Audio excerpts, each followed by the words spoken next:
Howdy, folks, and welcome back to DEADPIT Radio. I am the Creepy Kentuckian, fresh off our trip to Pittsburgh, Pennsylvania from this past weekend. And Halloween is right before us, guys, a couple days away. We got lots of exciting stuff over the next couple of days on the YouTube page, so stay tuned. Definitely share it with all of your horror-loving friends and family and neighbors and even maybe distant relatives, people that you don't even like. Just, hey, if you're a fan of horror, check out DEADPIT. In today's episode, we're going to go back in time 27 years ago. 27 years. Wow. And these releases are ones that nobody really references these days. There's a lot of people doing retro physical media. A lot of people that were shitting their pants around that time period, so I don't know exactly how they really know much about it. But we lived it. We're old. Okay, this is the videos where, hey, we can educate you guys on some of these releases because we were like coherent, or well, at least as coherent as I am now, 27 years ago. And DVD was in its infancy in the late 90s, so much so that it was rarely seen in stores, and there weren't many distributors aside from a couple of the mainstream studios releasing some of these titles. Warner Brothers being one of the big ones, Paramount, Universal, MGM, companies like that. But there were some smaller companies, and these are the ones that people really don't reference very much. It's kind of odd timing because coming up tomorrow night, Wednesday, October the 29th, we are doing the long-awaited podcast episode on Evil Dead, Book of the Dead for the Anchor Bay Archives. So definitely stay tuned for that. That, again, is a multi-stream on Born to Be Rad and the DEADPIT channels for the Book of the Dead, yeah. But that's tomorrow. Today, whenever you guys are watching this, we are taking a look at Good Times Home Video releases. And these are the rookie releases, as Garrett would like to call them, of a couple of the big Halloween sequels, guys. We're talking Halloween 2. Look at the glare on that. Yeah, Halloween 2.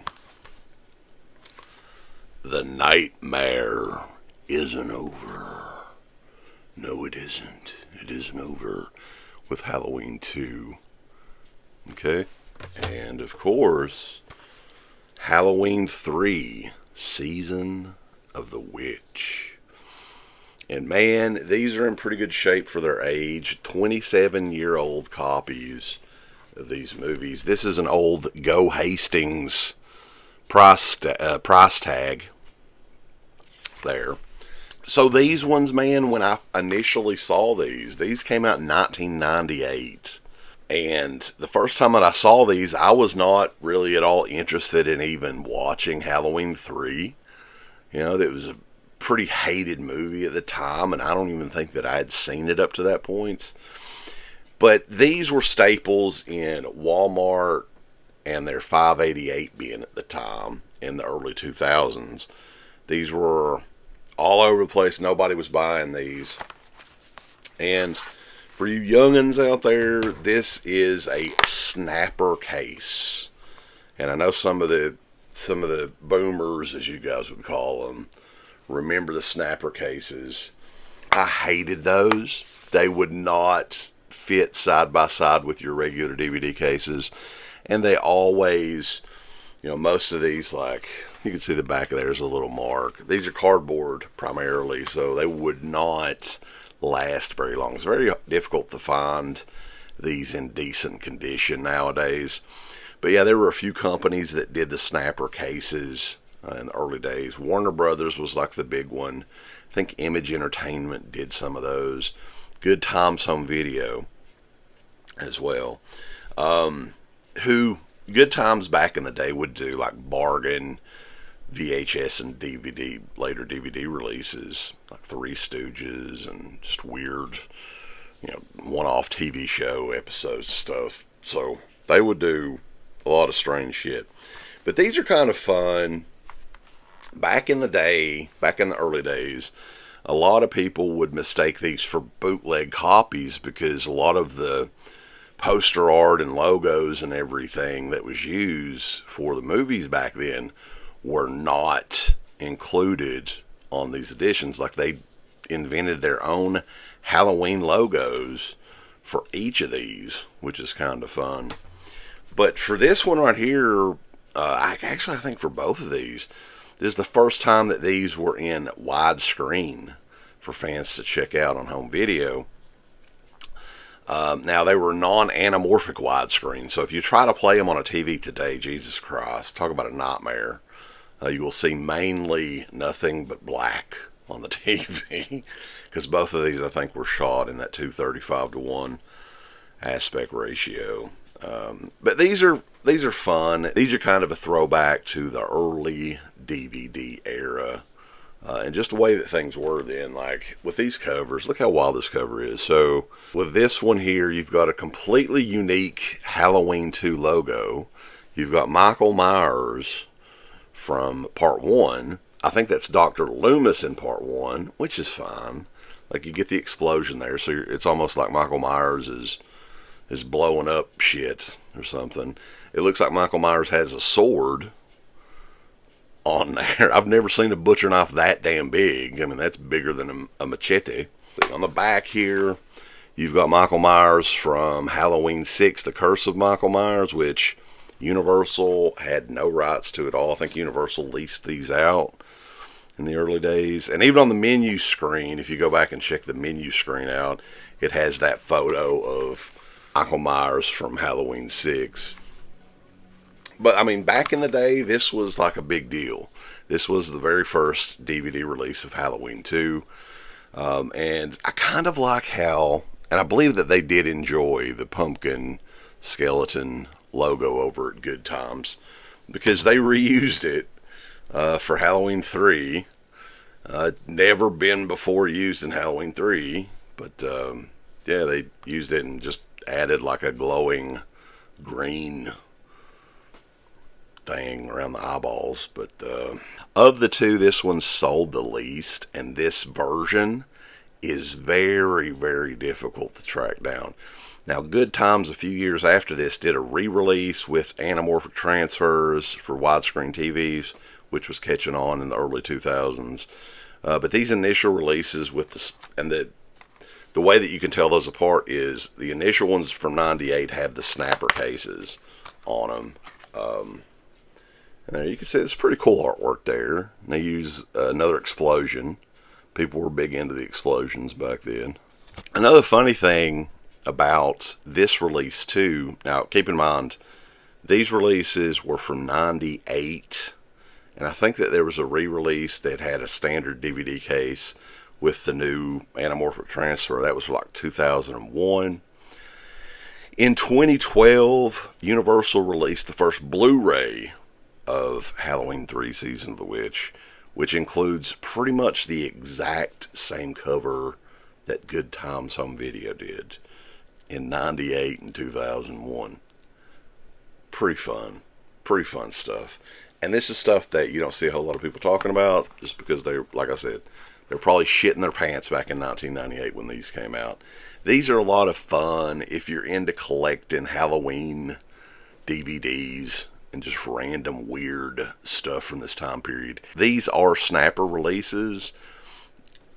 They're hard to find in good condition. Halloween 3 is hard to find at all, especially the initial release with the snapper case. But these two releases are not very expensive.